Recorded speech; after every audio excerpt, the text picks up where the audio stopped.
Israel generates some really wonderful products. But right now, my favorite is the app Waze.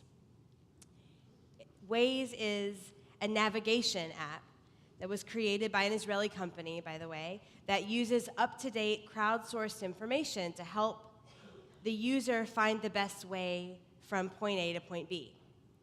Because the app uses information offered in real time by individuals who are actually on the road, it is constantly adjusting its recommendations based on the obstacles in the road that are found, the accidents, the speed traps, the traffic jams, etc.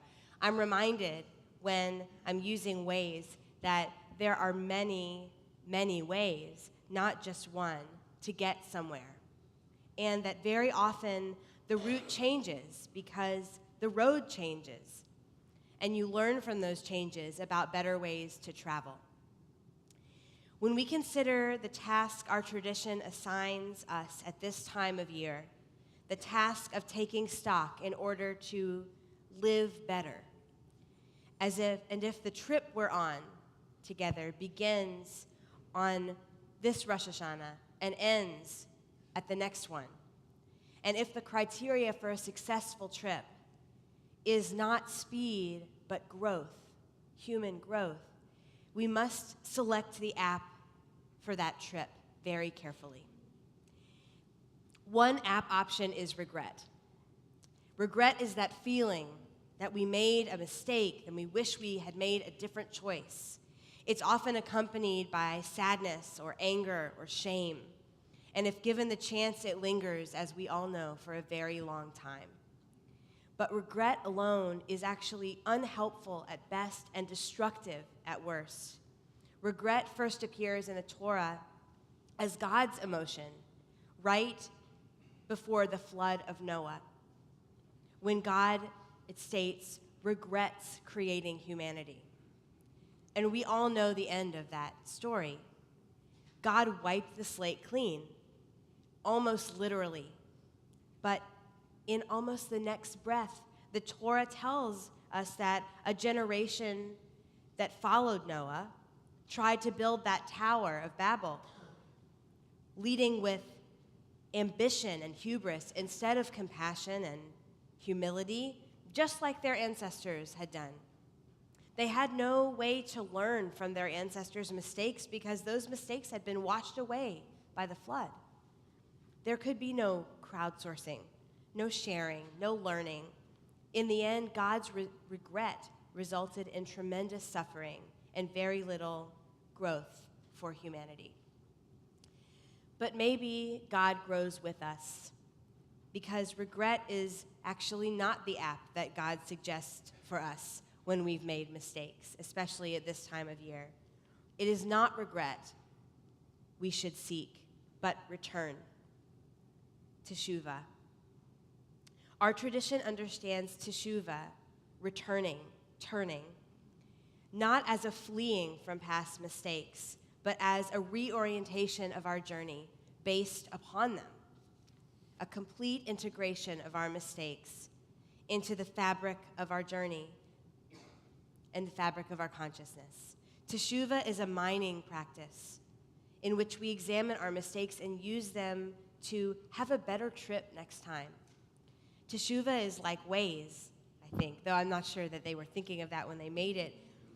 Processing the bumps and the traffic and the accidents and the dead ends so that we can become better drivers. And so this trip will be smoother than the last, smoother in a way that it could never have been if the past simply didn't exist, if we truly could live out that which we regret. In Lamentations, Eicha, chapter 5, we find our people longing for return.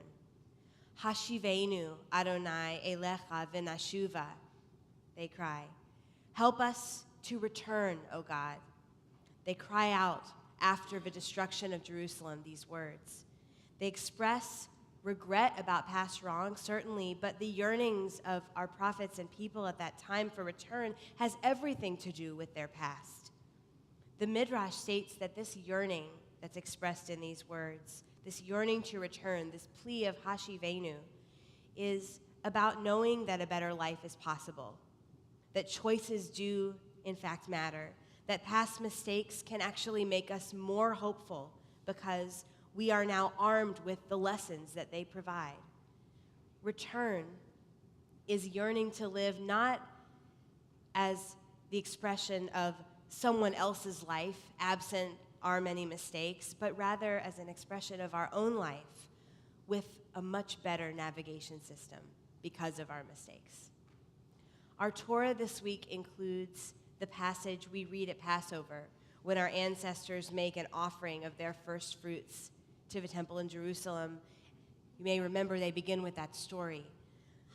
Arami Oved Avi, my father was a wandering Aramean, in order to convey how grateful they are for this chance to stand at the altar and begin a new harvest this year.